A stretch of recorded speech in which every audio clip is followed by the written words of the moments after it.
بسم الله الرحمن الرحيم. I said a little bit about you, that you belong to Ahl Sunnah wal Jama'ah, that you are I would say intellectual apologist for Islam.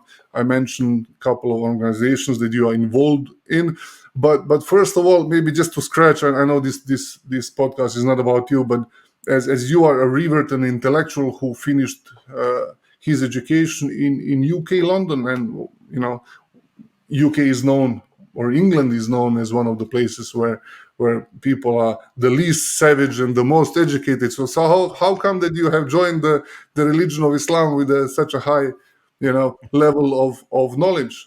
If you don't mind, just to. Well, if anyone thinks that people in London or UK are not savage, you should come out Friday night onto the city. You'll see, you'll see some things. Anyway. Yeah, so alhamdulillah, first of all, barakallahu feekum, my brothers, my Slavic brothers, for inviting me onto your show. It was I was very kind of amazed to see a Serbian podcast run by Muslims, because usually we don't. If you think about Balkans and you say Muslim, you might think Bosnians, you might think Albanians. You might even think Pomaks, although most people don't know about Pomaks, right? They're a little secret. The Pomaks of Bulgaria, I think, the Muslims there. I don't know if you know about them. Yeah, you must have heard about them, right? Yeah, there are some Bulgarian Muslims. Yeah, there are some groups. I don't know how they're called, but maybe Sheikh is. I just recently moved here, bro. Okay, yeah, that's it. Yeah, so 2 weeks. So. Yeah, but I thought Serbian podcast, mashallah, this is amazing. And I hear, I've heard from brother, is it Miko? No, Marco from Canada. That's how we got introduced. By the way, he's giving his salam to you. Shout out to him. Salam alaikum, Marco. So to hear about all the good da'wah that you're doing there, and I think, as I said, like Serbs, like everybody else on this earth, deserve to hear the message from the creator of the universe about their purpose in life as much as anybody else. And so I was very heartwarmed to see this, and may Allah support your da'wah, and anything I can do to help you guys, please ask. I'll try learn more Serbian if you want, but it'll take some time. You're invited to visit us as you will have your time, and we'll have some proper gathering as well. We'll shake hands and break some bread here, brother, but just get ready, because the food is delicious, and I know we are a little bit on the side of, we like to eat, so it's going to be very hard to sustain these calories, because calorie intake here is amazing. Okay, well then sign me up for a good gym while I'm there then. That's it. All right, inshallah. So so you asked me the question. So in England, I grew up from I was in a kind of a Roman Catholic background, or Church of England background. So basically I was a mix between backgrounds. I was a Protestant and Catholic, but as a young boy, I didn't know the difference between any of those sects. In England, it's not a big thing.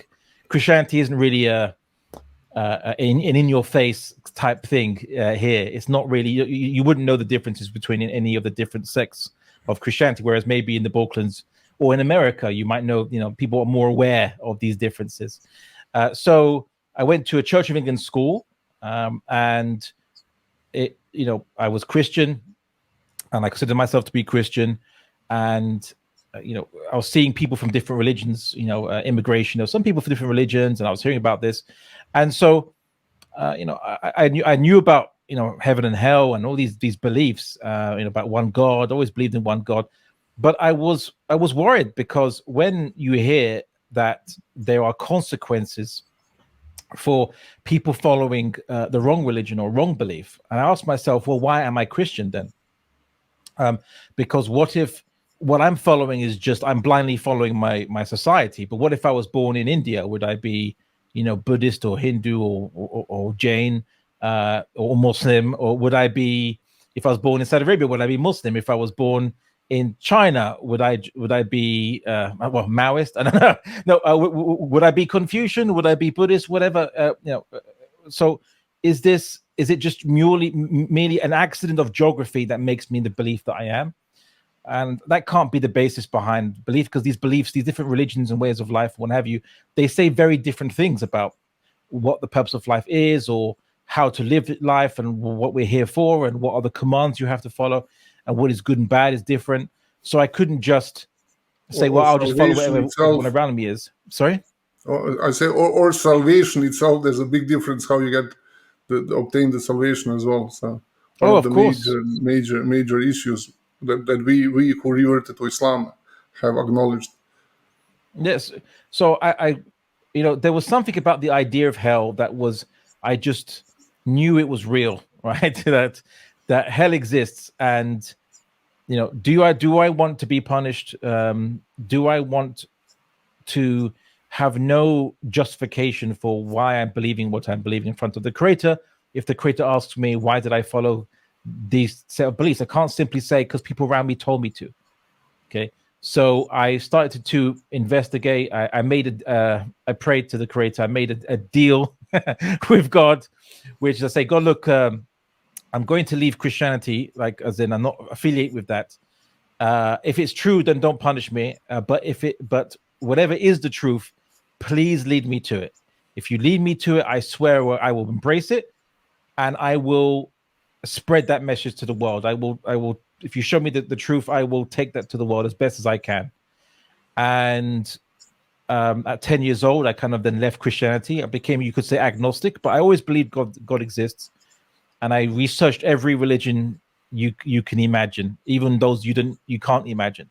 Every sect, cult, set of ideas for ranging from atheism and the various and humanistic kind of organizations, all the way to obviously the Abrahamic religions, to Buddhism, Jainism, various branches of Hinduism, various New Age cults, New Age spirituality, the hippies, and things like this.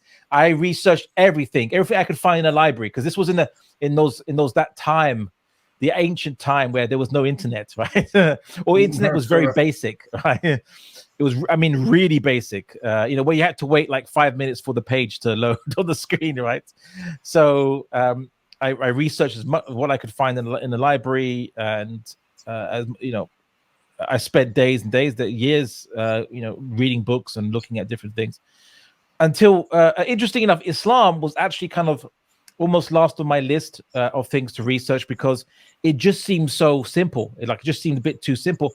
And I was told by, you could say, Hollywood, or by kind of like, or Buddhist cultures, that the idea that the truth must be something you spend like decades and decades of your life trying to find, and only you'll find it like when you're 80 years old under a tree somewhere, Yeah, when the apple hits you, something like that. well, something like that, right? Something like that, yeah. So it didn't occur to me that the truth would be quite simple, because I was told by society that, no one knows what the purpose of life is. It's a big mystery.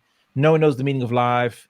You have to spend years and years of your life, most of your life, trying to find it, right? And maybe you might find something of it, of that answer. Islam just seems so simple, but the simplicity of Islam, in a sense, was deceptive, because behind that simplicity there was an amazing depth of answers to everything. Because I'm 10 years old, I was coming to 11, 12, 13, 14. Obviously my knowledge of the world was I read a lot, and I was very fascinated by geography, geology, history, biology, chemistry, physics. Love those subjects. I still keep up to date with those subjects today. But I thought that there would be something, there must be a deeper answer to things. And when I encountered Islam, it seemed so simple to me. I thought it can't be this, until I started to think about it. And then I saw that, and I did it the usual way I do with any of my investigations. I tried to refute it, right? I said, let me find the contradiction. I found a contradiction in every religion. Christianity, the Trinity is a big issue, of course. In Buddhism, the idea that you're somehow just stuck in a loop of births and deaths and births and deaths. The question is, who set that in the first place? Why is that the game, right, of this reality? Where did that come from, right? Like, were you eternally in the past, being born and dying and born and dying? But then that's an infinite regress, right? Like, you can't have infinity going into the past to reach this point. You would never reach this point. So it didn't make sense. The purpose of life is to be enlightened. That's what Buddhists say. So the purpose of life, and what is enlightenment, is to know the purpose of life.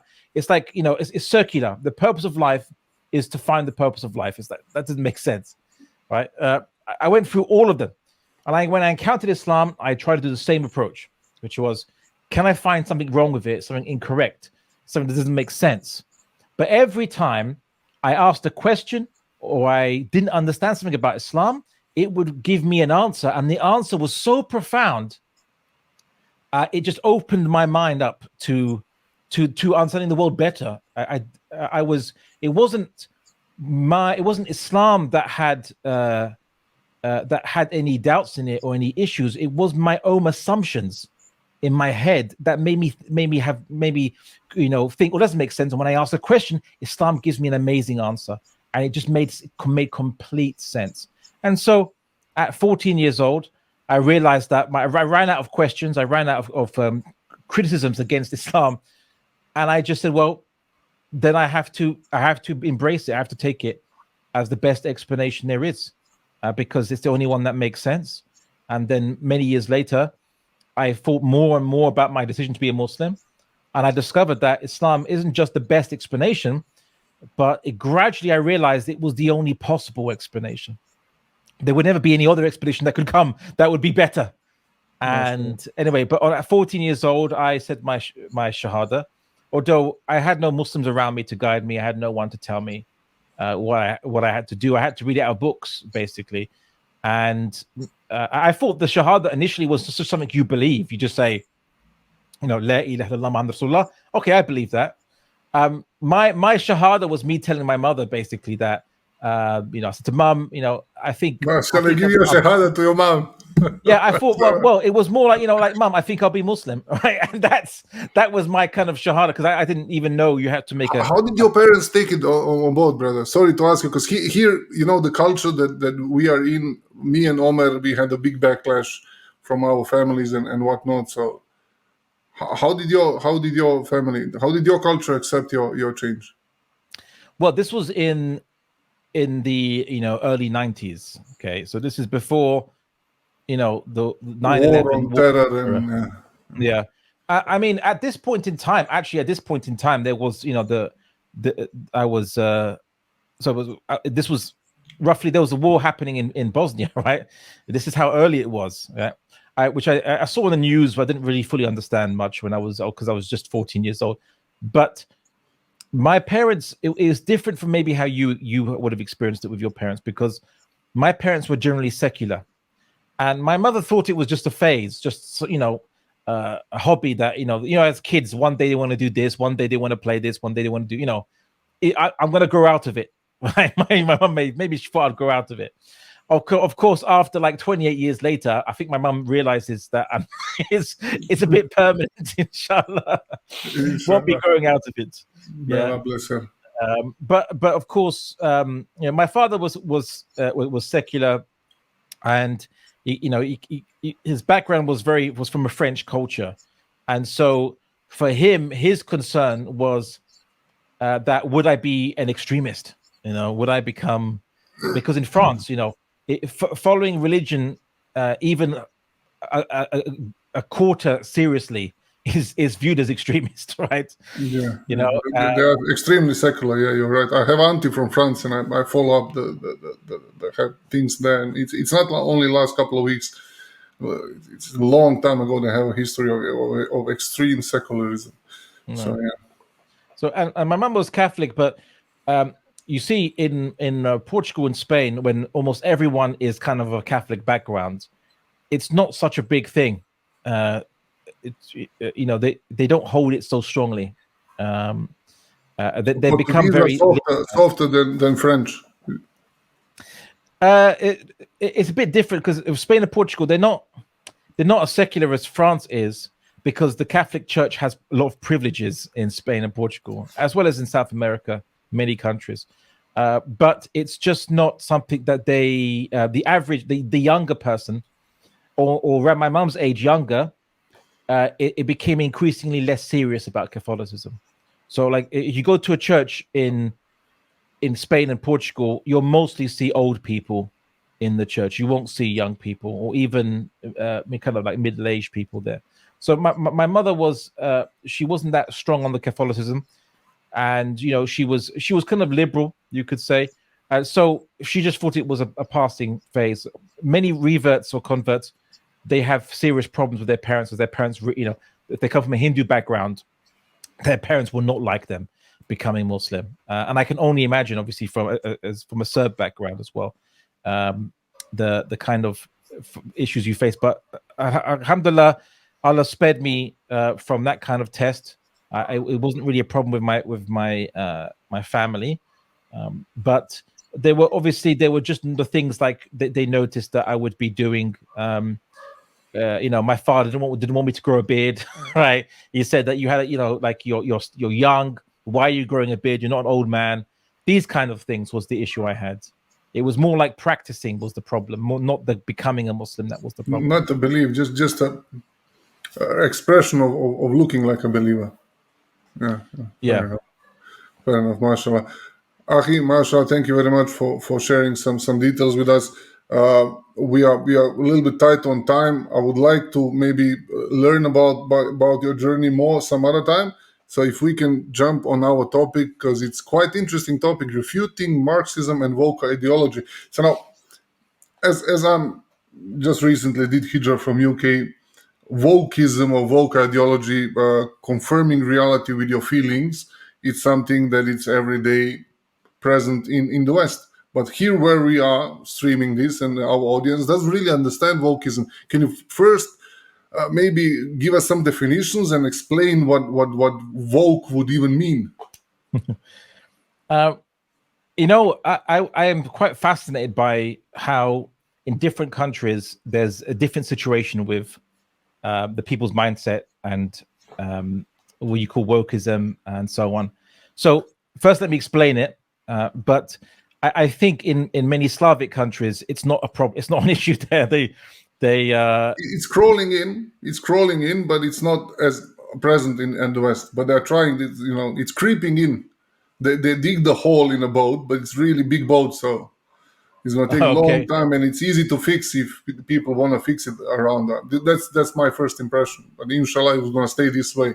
We'll just put a finger in to start with, So inshallah.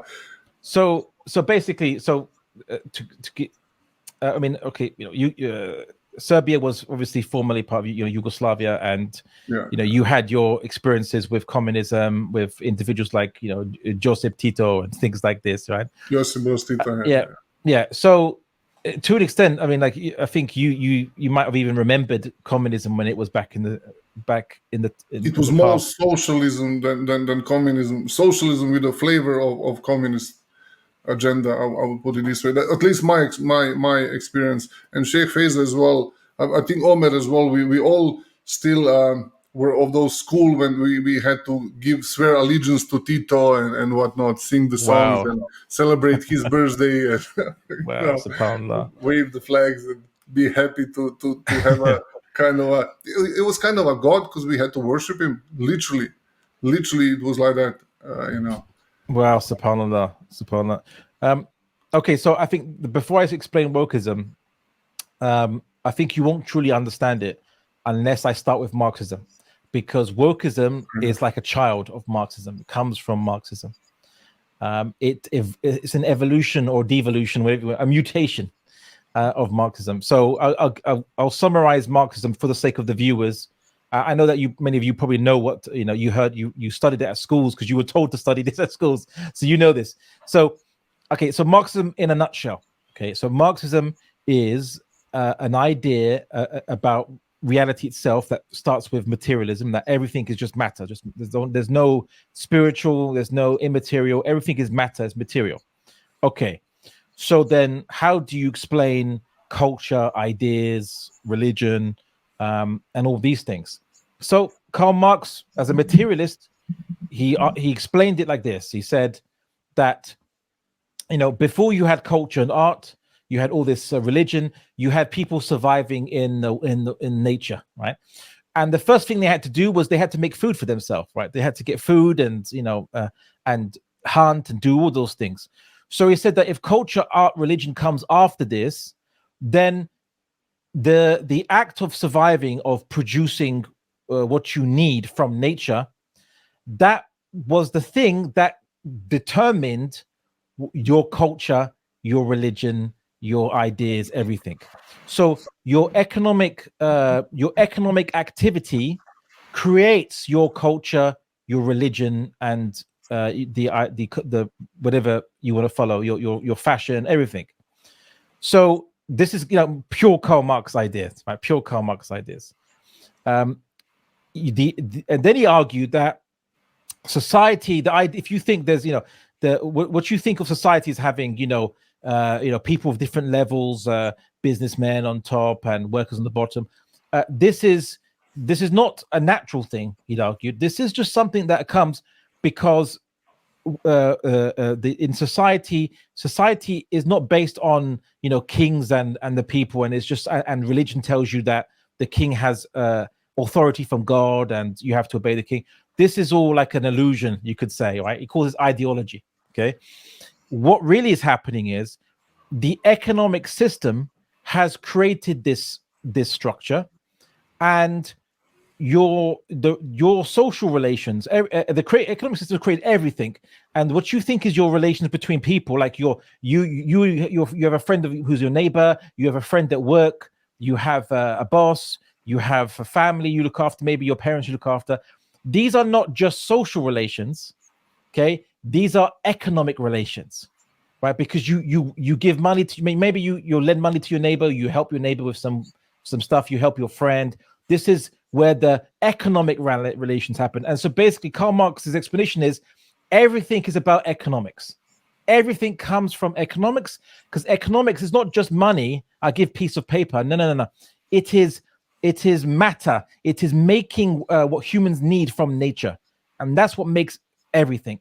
He thought that money was an illusion. It was a capitalist bourgeois, which is the ruling class of capitalism, the ones who own wealth, who own capital.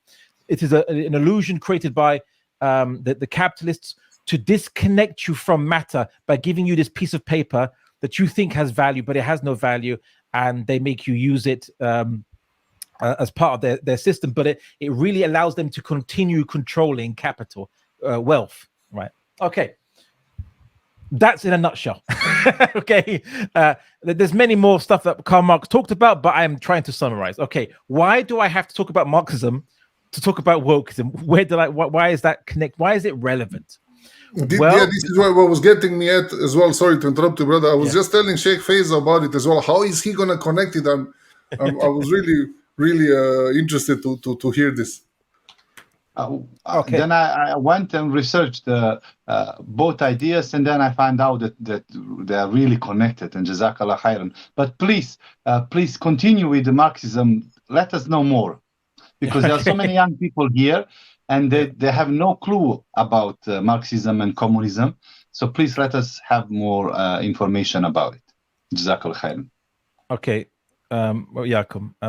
So Karl Marx predicted. Karl Marx made some predictions. He didn't say that the bourgeois, the capitalists, they were just some artificial, unnatural thing that arose for no reason. He explained it that this is actually it comes up due to a historical process. There's a historical process called dialectical materialism. Okay. So how do you explain different religions and different ideas coming throughout and change happening throughout time? Well, as a materialist, he says this is just matter. Matter keeps changing, right? Matter changes, and matter meets eventually in any society. The matter reaches an opposite, and they are an opposite matter, and they clash, and they produce a new situation, a new era, a new political system, a new economic system, and there will be a constant change where there's each system has contradictions inside it. They will eventually clash and produce a new evolution, a new system. So what he said is that humans used to live as like in the wild, and he called this primitive communism. And then there was wars. They fought each other. They tribe against tribe. They took slaves and they made the slaves do the work. So this is now the second, phase, slavery, right? The slave system. And then eventually they kind of got rid of slavery and they created a system where you have warlords which own land, and people have to work that land. And they live on that land and they can take a piece of it, but they have to work for the Lord. And this was called feudalism, okay? Where you have a king, the king gives land to the lords, the nobles, and the nobles, they're the warlords, right? And they own the land. And you have to, if you live on that land with your family, you have to work the land of this noble lord.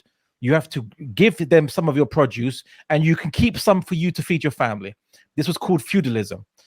Europe went under feudalism for many centuries.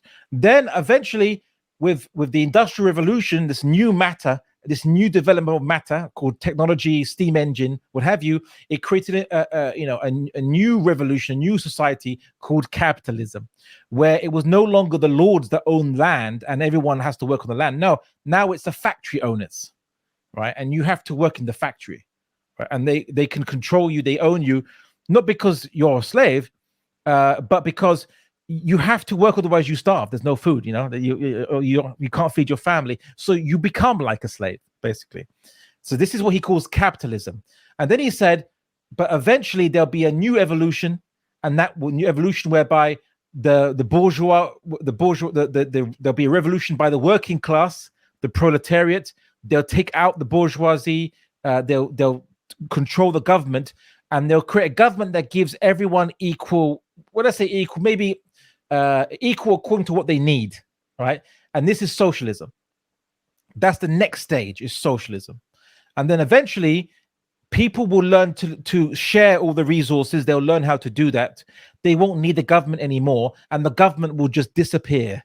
And that's the last stage of human material evolution, and that's called communism. Okay, so this is Marxism's prediction, and he predicted that the most advanced capitalist societies in his time was England are ready to become the next socialist states.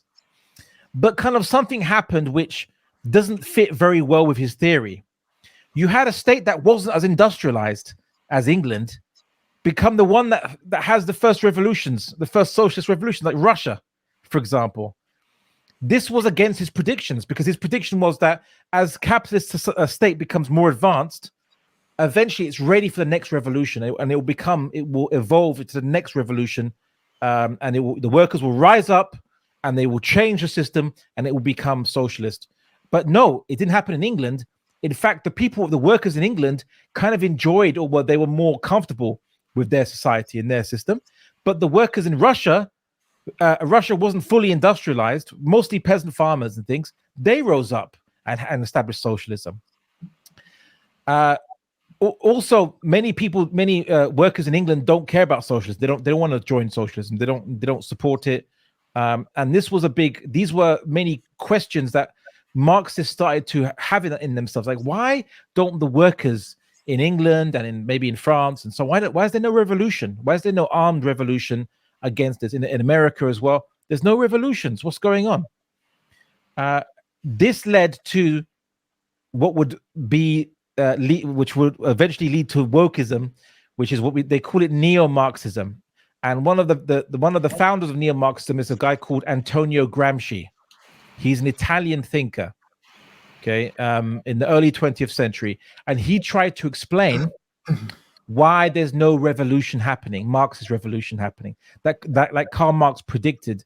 And his explanation was that the workers are deluded. Their minds are controlled by the bourgeois. The bourgeois have created a culture that makes people think they're free, right? But they're not free. And the workers, the workers actually have some comfort in the Western states. Now, Karl Marx predicted that the working classes, their wages would keep going down, the bourgeois' profits would keep going up, and the capitalists, the bourgeois, they don't care about the workers. If they die in the factory, not a problem. Who cares? But what happened in England and in many countries was workers started getting rights, workers' rights, safety, health and safety concerns, health insurance, and all this stuff started to happen, which cost more money for the bourgeois people. This goes against Karl Marx's kind of prediction somewhat, but they didn't say Karl Marx is wrong, let's leave Karl Marxism, the Marxists. No, they changed Marxism, right? They said, this is done deliberately by the bourgeois. They give you workers' rights to make you more entrapped, because now you feel comfortable in your chains, right? You feel comfortable in your chains. So this was the beginning of wokeism, you could say, because it starts off with neo-Marxism, a new Marxism, okay? And this new Marxism, they saw the Russian Revolution, in the West. They saw in the East that there was very bad economic conditions. Stalin was a maniac, killed loads of people, millions of people. People started to be wary of Marxism.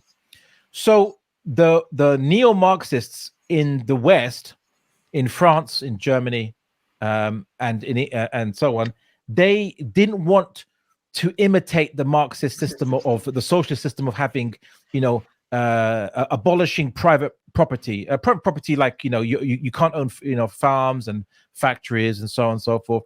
They didn't want to do that. The economic solution, it didn't kind of work.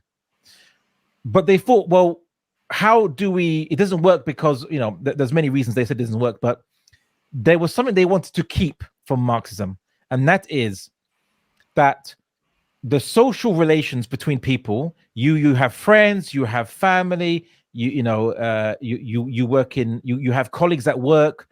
These are social relations. They kept the idea that these social relations are the same as economic relations. So if you want to solve the problem of injustice in the West, you have to create equality in social relations. Yeah. Because economic relations, is hard to say, let's make everybody equal. All right, economically. It's hard. It's very hard to do. They didn't know how to do it. It didn't work very well. Even Lenin admitted that he couldn't implement that 100% socialist system. Yeah. So they couldn't do that. Instead, they say, let's eliminate the privileges, the social privileges of the upper classes, and to make everybody equal socially. So don't treat the people who are nobles with extra respect. Don't give them don't make laws that allow them to get lower taxes than everybody else. These kinds of things, small things, and they call this social justice. Okay, social justice. But then the neo-Marxists realized there was something else happening here. There wasn't only two classes. Well, I suppose Karl Marx believed there's a middle class as well, but there wasn't only two classes. There was also, it wasn't just the bourgeois and the working class. There was also men versus women, white versus black, people who were heterosexual versus homosexual, people who were who have no disabilities and they are fully abled, to people who have disabilities. They said these are social inequalities. Any difference between how people are treated, or any difference between what is normal and what is not normal culture. Like, for example, they'd say that society was designed for people who are able-bodied, or people who have heterosexual family structure. This is not fair because it's not equal between the people. So any identity attribute you have whether it's your skin color, your race, your ethnicity, your sex, whether you're male or female, whether your sexual preference, whether you are homosexual or heterosexual, whether, and now there's a new one, whether you are someone who has the same gender as their sex. So I say I'm male and I'm a man, right? But they'll say, but what about people who say they might be male, but they're not a man, they're a woman. They identify as a woman, transsexual, okay? So that's a new class. There's now two. Now there's another class. Those who are they call cisgendered, people who they identify with the gender of what they biologically were born with, and those who don't identify with the gender of what they're biologically born with. These are now two classes. So if you're going to have justice in the West, you're going to have to make everything equal between the two. And I don't just mean like jobs and pay. No. Everything. The culture has to be equal. So if you have a society that says that the normal family is a man and a woman, and they have children, that to say that's normal is giving unequal privilege to heterosexuals. To make everybody equal, you have to say that a family can be anything: 2 men, 2 women, with adopting children. Now they're going to go even into the area of maybe more than 2 people. It could be 3 people, 4 people, 2 men, 1 woman, 2 men, 3 women. There's no limit. But except if you're Muslim, if you say, okay, so 1 man maybe can have 4 wives. Oh, no, this is sexist. Right? They'll say this is no, not for you Muslims. No, not this. Yeah, not that. So that movement for social justice between all these different new classes that they've come up with, this is woke, and that's what you've been hearing about in the West. MashaAllah, I got it now. How you connect it, and it does. Yeah. So neo-Marxism has brought all these social illnesses, I would say. I hope no one's gonna ban us to that we are promoting some transphobia or something. But as my religious view is, I need to put a small disclosure. As my religious view is, that is a sin, and it is a social illness, and I'm not talking. There is no. I need to put a disclaimer. There is no hate speech. We do not hate no one who identifies whatever they want. But it's out of ordinary. Like we've seen, even people can't even define what the gender is today. If you follow Matt Walsh, and his documentary was quite interesting. It's almost a comedy how he displayed incompetence of academia today and people around us. So yeah, mashallah, you open a new revenue for me to really think about it. And we can really trace it from Marxism. But how could now do people really understand where is it coming from? These neo-Marxists, do they really follow Marx, or they are creating their own sect and ideology, or how does it work? It's more like they are the children of Marx, but not they don't have the same ideological disobedient children of Marx. So more like they have they carry the same ideological DNA. Okay, so a lot of these ideas comes from Karl Marx. Karl Marx's ideas about that society is explained by a fight between 2 classes of people, a fight between them. This is taken. This core idea is taken forward. Karl Marx argued that the culture, the main religion of a society is he called it ideology, and this comes from the economic system. The economic system creates this ideology. Ideology is false. It's not true. But it comes from the economic system. So like he might say Christianity or is a product of the time of feudalism. Maybe he might say something like this. But the issue is that Karl Marx, some of his predictions didn't come true. An economic system that he called to, which was, his economic system wasn't very detailed, but it didn't seem workable, right? I mean, like even Lenin knew he couldn't work it out. You have to have some money was still needed to do things with. You couldn't just remove money from the equation. So the Western Marxists, right? So the Marxists of France, Germany, and then and eventually America, they didn't want to implement the economic system of Karl Marx.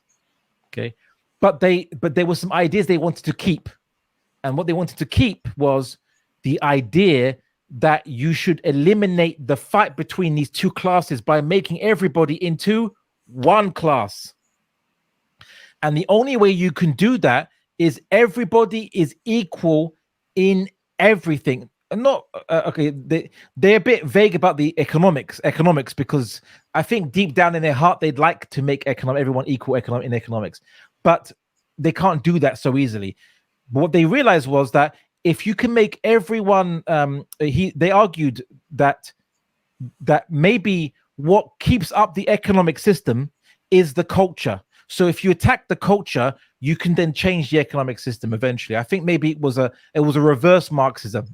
Instead of changing the economic system and you change the culture, no, we change the culture and then you can change the economic system. So they're going to attack the culture, and they said the way you do that is you make the culture equal to everyone. So like if it's the culture in Serbia for a man to provide for his wife and children, that's not fair, because they said that means that men control the money in a family, and the woman is a slave to the father, to the husband and the father of the children. So let women not depend on men for that. Create a culture that men don't have to be the ones who provide for the family. In fact, create a culture where both men and women equally provide for the family. Okay, because then men and women are economically equal, and then they are both socially equal, because women then will be free. And even though you might think this is a new development, Karl Marx, he planted the seed of this already. He himself said that the family structure, with the man as the head of the family, is like the capitalist structure, with the bourgeois at the top and the workers at the bottom. So the bourgeois in the family is the man, and the workers, the workers who are being oppressed, is the woman and children. So even he, that's what I'm saying. It's neo-Marxism, because it's the DNA of Karl Marx is still there, but it's used in a new way and to target different things than Karl Marx targeted. Karl Marx didn't care about changing the culture. He thought there should be a revolution. You just need to tell all the workers to rise up, and they will change the economic system, and everything else will change afterwards. But the neo-Marxists said, no, that's not going to work. We have to target the culture first, and then you can have the revolution afterwards. So that's why they're in Hollywood. They target Hollywood. They're in schools and universities, because they're trying to change the culture. And of course, in America, the Western, the conservatives and liberals, because liberals are not Marxists, are all neo-Marxists, they don't like this. And so there's a fight, there's a war, an ideological war happening in America between conservatives and liberals against these neo-Marxists, otherwise called woke. You can even argue now, the way I'm just thinking about it, you can even argue that the elite now, the bourgeois, are implementing wokeism to suppress the idea, because you're going to have a false narrative that you are equal to someone else. You're going to get everything except the money. And at the end of the day, people will do a lot of things for the money. You can even argue that they are pushing this agenda to give the false narrative so people will calm down. Because you can see it even in the West, especially after this COVID and whatnot, that people are struggling financially more and more. West is not booming as it used to be. So now, as there are more financial issues and there's less money on the market even in the West, So they're pushing these agendas more. So they talk about these rights. You need to be equal here and equal there, just to kind of throw dust in your eyes. I think you can argue this as well. That the elite has a lot to do with it. They're accepting these ideas not as their ideology, but they're using aspects of it to keep the status quo. It's difficult to kind of put it like that. I would say it's more like many of the elites who are business owners. So they want to make money. They want their business to be attractive to young people. So they adopt these ideas which are deemed to be popular at universities in the West, wokeism. So like Disney, for example, is producing many movies which just don't make sense. Like you have, if they're going to make a remake of a movie, the character used to be a white man, they make it a white woman, or they make it a black woman. They change the characters, they change the race, and not only that, but when they redid movies, for example, there was a cartoon called Mulan about a Chinese lady who joins the Chinese army to fight against the Mongols, right? So in the 90s version of it, I think she's training hard. She makes loads of mistakes, and she tries her best, and she almost loses, and she helps to fight against the Mongols. But Disney made a new version of that movie, and the modern version of that movie, she's a strong woman, and she makes no mistakes, and she beats everybody, and it's easy, and there's no problem, and there's no challenges, because they wanted to say that women have been portrayed in capitalist culture as being weaker than men, as being as making mistakes, and the way to change that is we have to show women are like super strong and amazing, and they can beat everybody in physical fights, and they're just amazing and great, and there's no weakness with them, right? And so they make a movie, and the movie is boring. Is not a good movie. I've heard many critics online say it's just really bad movie because there's nothing interesting about it. Like someone always wins, and it's not. It's just there's no challenges. There's no villains that are challenging. Nothing. It's just boring then. But you see how wokeism has got into Disney, right? In the Hollywood, in the businesses, these tech giants, in Twitter and even YouTube and places like this, where they ban even Muslim accounts get banned, as well as conservative accounts get banned, because they've said things which they deem to be against the weaker classes in this fight, and that they have to help these weaker classes who are women, or who are a different ethnicity group, or they're disabled, or they're homosexuals. They have to be helped, and they have to be shown as equal to the other classes, and so on. And to do this, you have to ban anyone that criticizes them, because they'll say that. See, they've changed. They're not like liberals. A liberal might say that you're allowed to criticize as long as you don't get violent, okay? But a neo-Marxist would say that criticizing is the violence, because when you let's say you criticize LGBTQ, the homosexuality, whatever, you criticize, you say it's not morally the same as a heterosexual marriage. Let's just say you say that. The neo-Marxist, the liberal might say that's your opinion. The neo-Marxist would say that you expressing this opinion is reinforcing the oppressive political structure of the society, and creating inequality of the two classes. And that's what's happening today. Yeah. So they will say that your criticism is no different to physical violence. And they use other arguments too. They say that when you criticize, you make someone feel bad, and you cause them emotional harm. And so that's harm. That's still harm. The psychological harm is the same as physical harm, they say. So if you disagree with somebody, if you say, I don't accept your way of life, if you want to have a gay marriage or what have you, I'm not going to physically attack you, but I don't think, in my belief system, I don't think this is a correct thing to do. The neo-Marxist, the woke person will say that you have committed a type of violence against that person, not because you physically hurt them, you didn't harm them, but because you harmed their emotions, their feelings, you made them feel less than you, and so they are, you have harmed them in that way. It's a vogue blasphemy. Sorry? It's a vogue blasphemy. Yeah, pretty much. That's how they do it. Yeah, subhanAllah. But everyone except Muslims, of course. Why? Because we are stoic, and it's not the problem. There's a solution actually for everything was going on. Because they can insult us, and no one talks about, do we have mental issues because of it?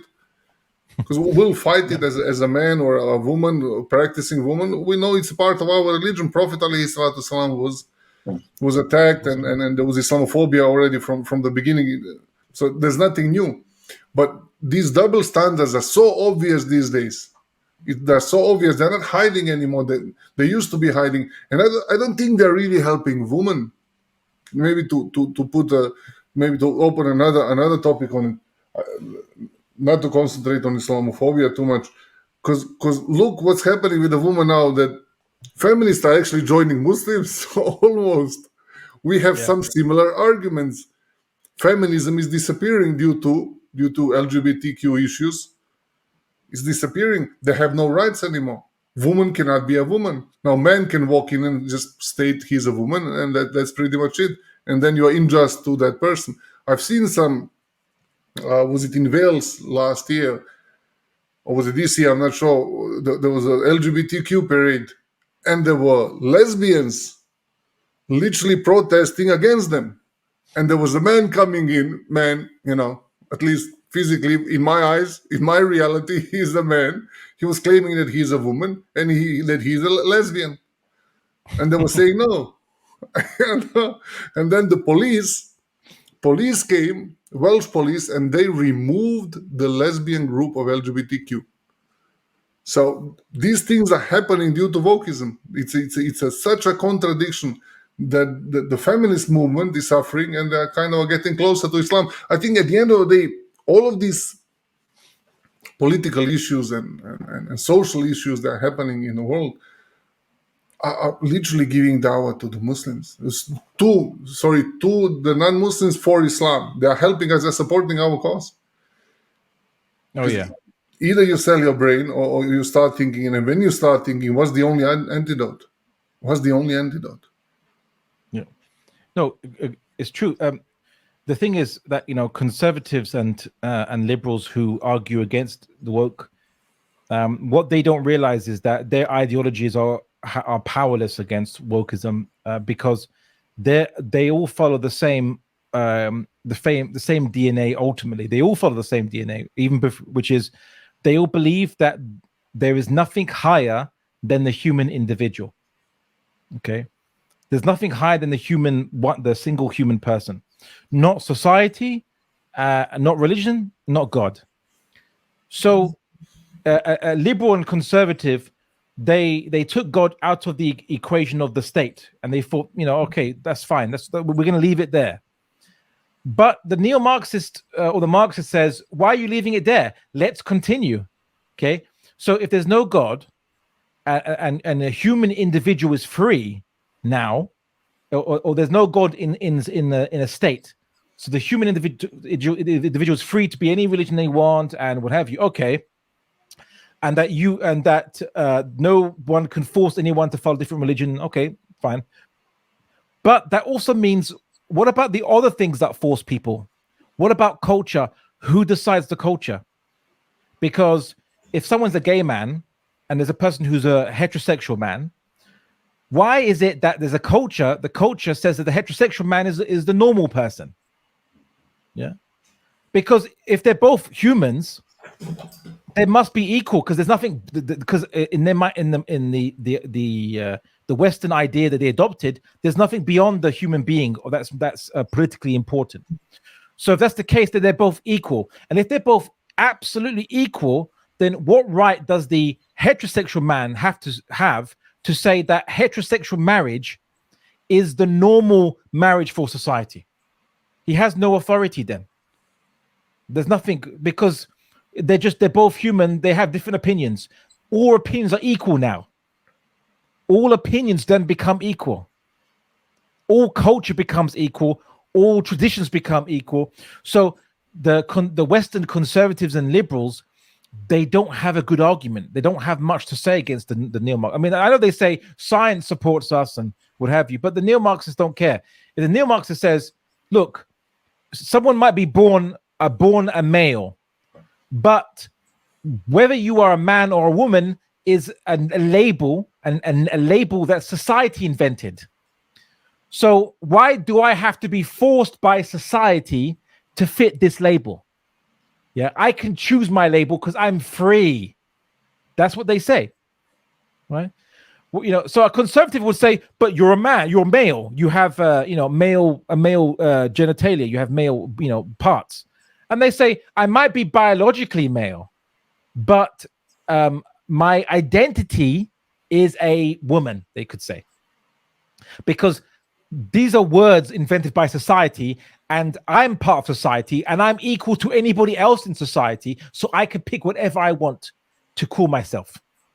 Yeah, and you can't say I'm wrong, because it's just words, and words are made by humans, and we're all equal. Yeah, you don't have an argument then. So Matt Walsh and Jordan Peterson, as much as people think they have some good arguments, right? Ultimately, they carry the same disease as the woke people. Yeah. Why Islam looks good? Why Islam, the people realize it's the only solution, is because we never removed Allah subhanahu wa ta'ala from importance in all human affairs. Allah subhanahu wa ta'ala is the creator of humans, the creator of our affairs, the sustainer of our affairs, and he is the only basis for any meaning, right? For good and bad, the only definition of good and bad is what Allah says or he prohibits.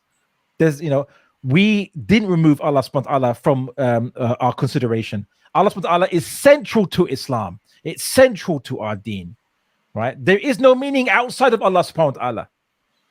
So only we can say, yeah, I'm a man and that woman's a woman.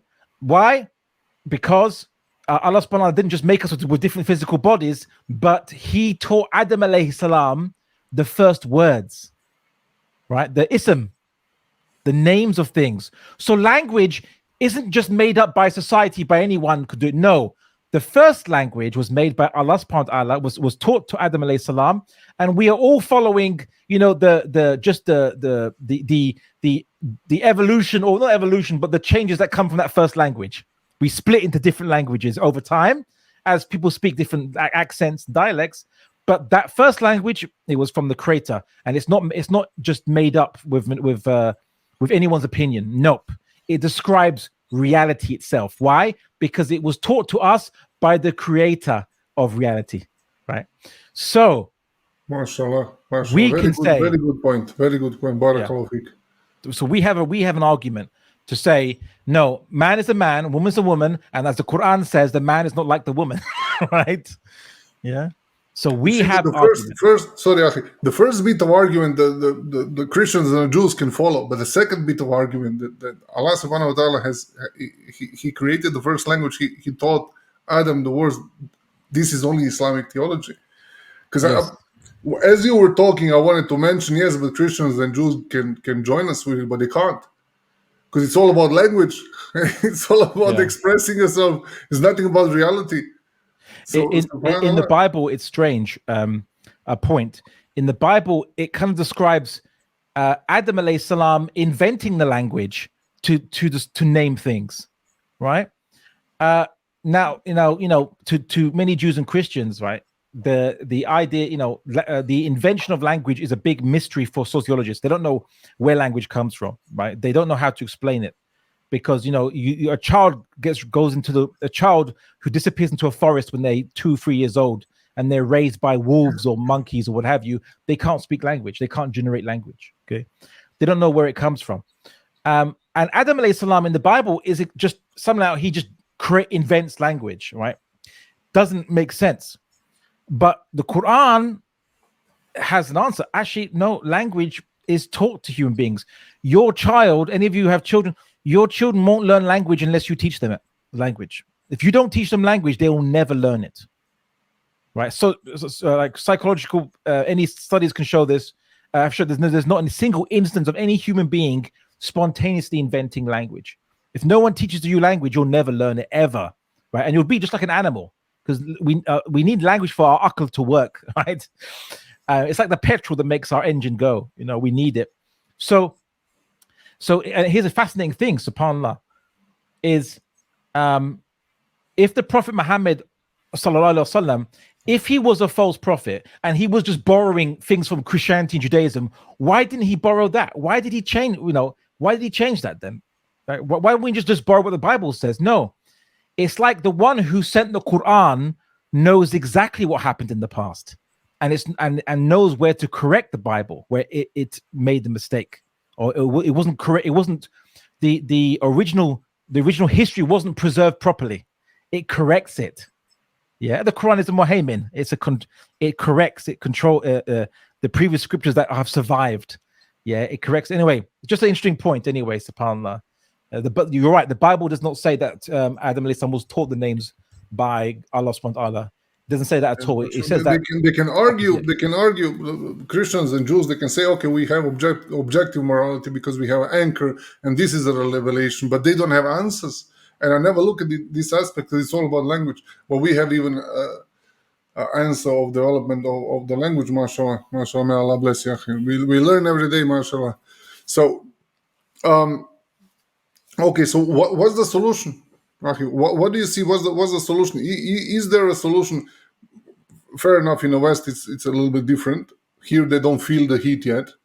Here, they more or less just see some videos online and they may laugh, but they don't understand it's crawling in. So here we can still call it prevention better than a cure. But what's the solution? How do you see what can society do? Not only Muslims, of course, with us just stick to the deen. But what can society do? Are there any political views? Are there any options for people to see through this, or they'll have to be just a slaves and follow everything? Because like you said, from Hollywood, from everything is just bombarding everyone.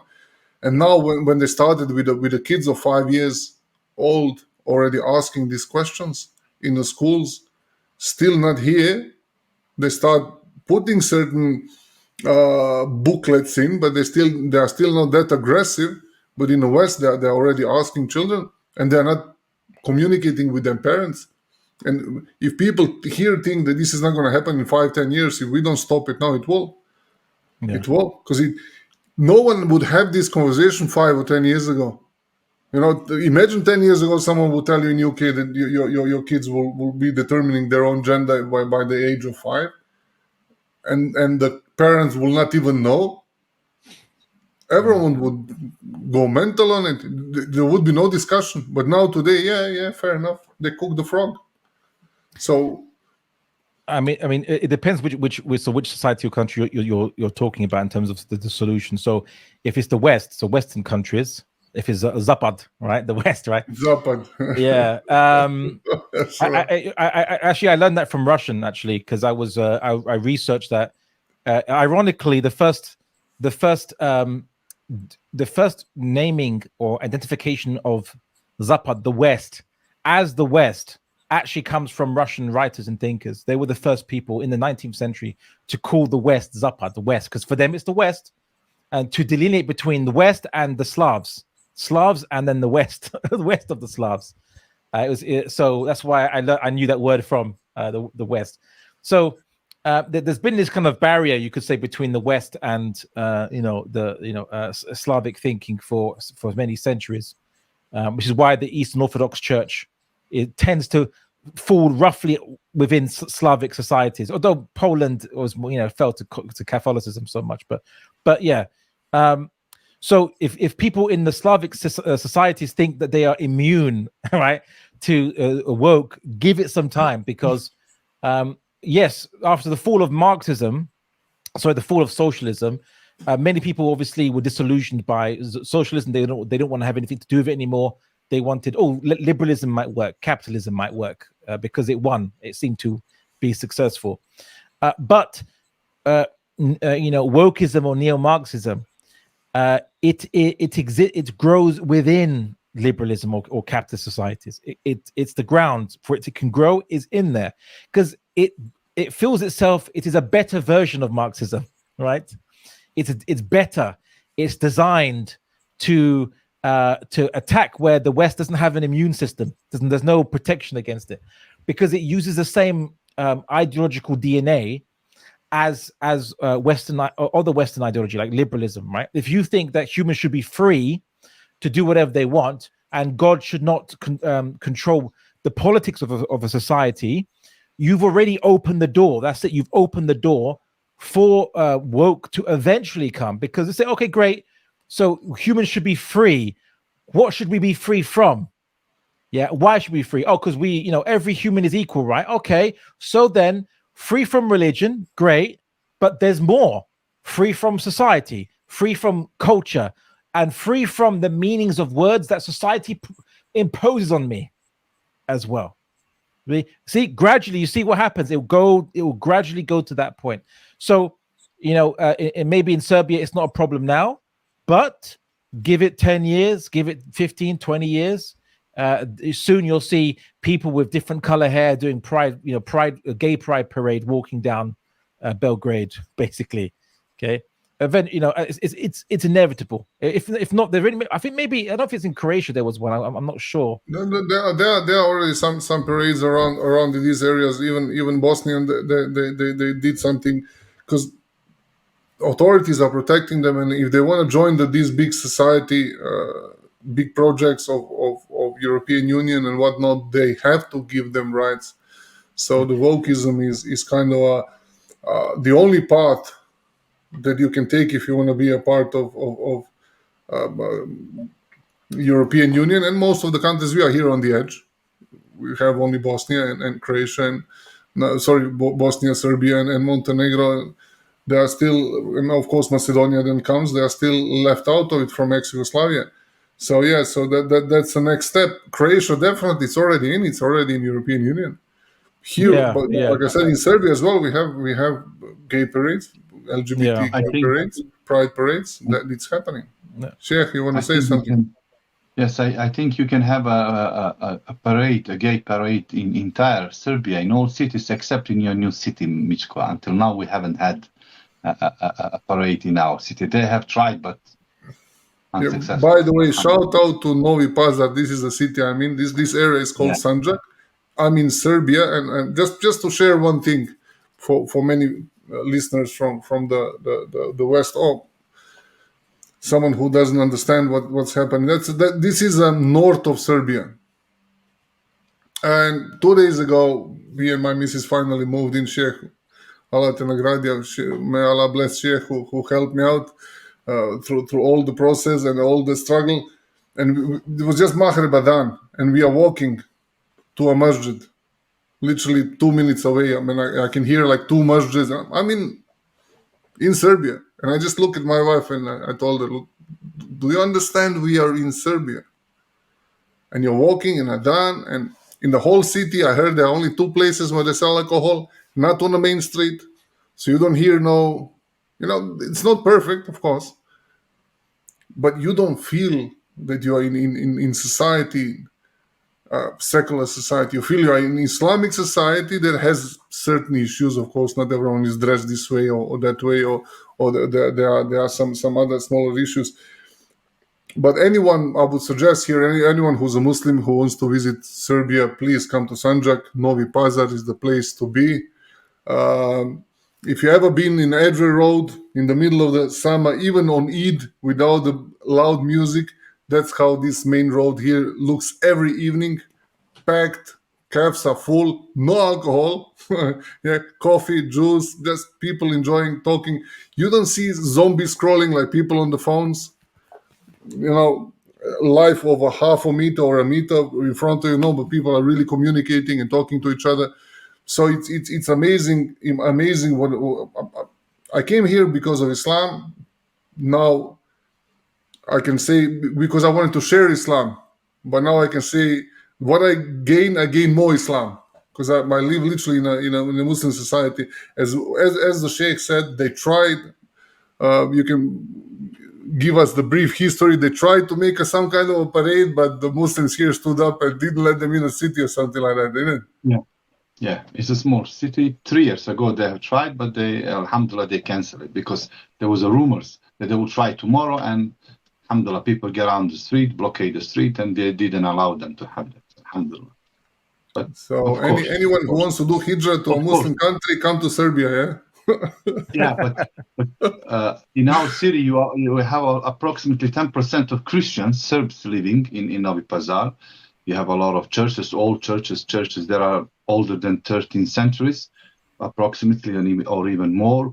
And of course, I know and I heard that there are some people who describe themselves openly as gays, and nothing happens to them. And some Muslims, unfortunately, they became gays, as I heard. It happens 1, 2, 3, 4, 5, 10. Of course, not thousands, not hundreds.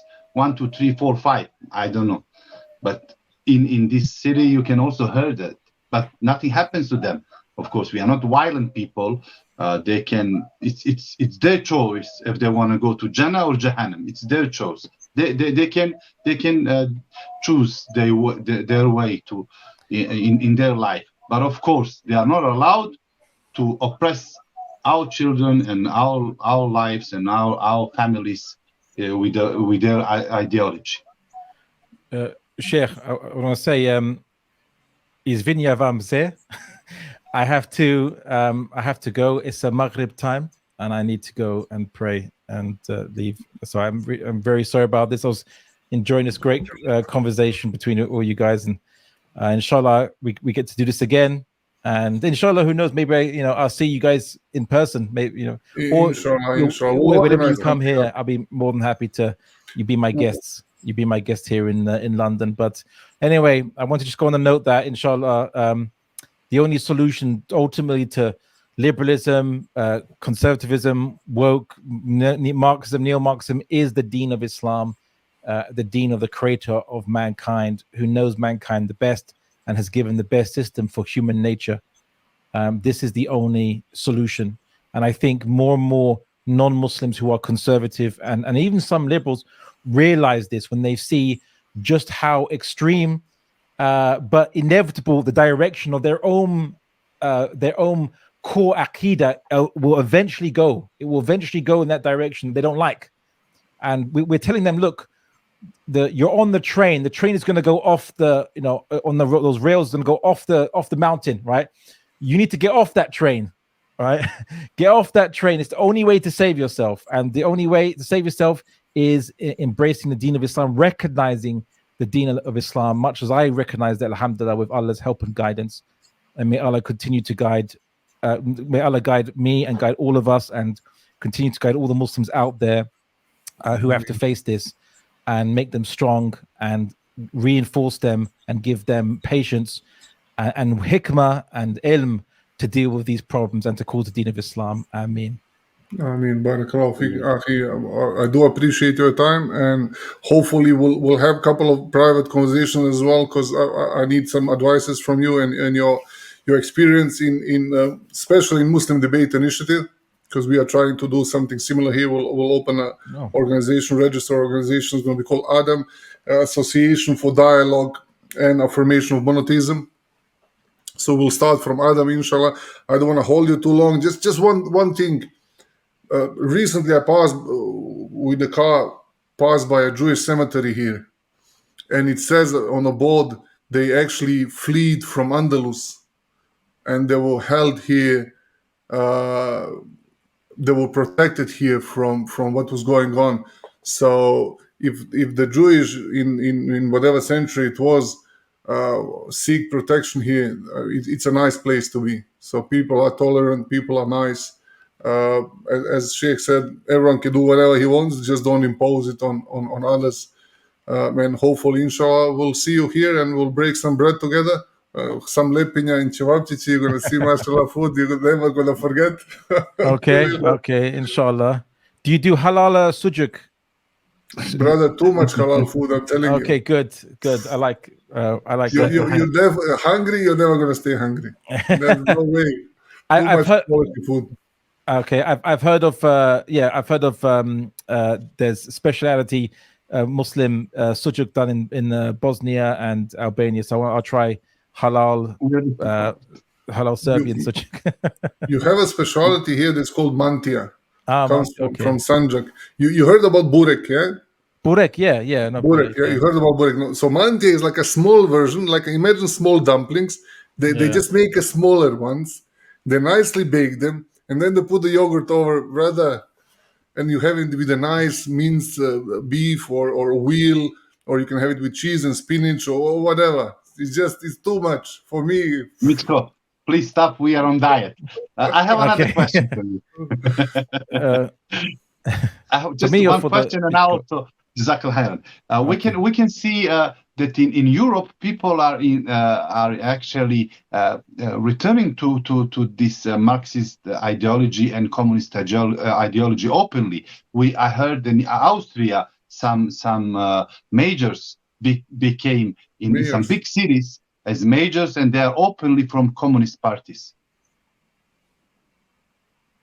That's because they've been disillusioned by capitalism failing. They thought that capitalism or liberalism capitalism is the economic system of liberalism, but the Marxists would call liberalism capitalism because for them there was only the economic system, right? So, everything comes from the economic system. So anyway, so people are seeing that liberalism or capitalism doesn't give them prosperity and wealth that they thought they would, and so that's why they are especially humans have short memories, right? We're called insan, right? Insan comes from the Arabic nisyan, which means we forget, right? So we forget just how bad it is under socialism, and we want to bring it back, even though it didn't work very well in the past. But anyway, brothers, I do apologize. I must go because obviously it's Maghrib. So we are holding you. Barakallahu feekum. And again, I would like, inshallah, to continue speaking with you guys afterwards and get to know you all better as well. And and maybe we'll meet up, inshallah. So until then, assalamu alaikum wa rahmatullahi wa barakatuh. Wa alaikum salam wa rahmatullahi wa barakatuh. Barakallahu feek.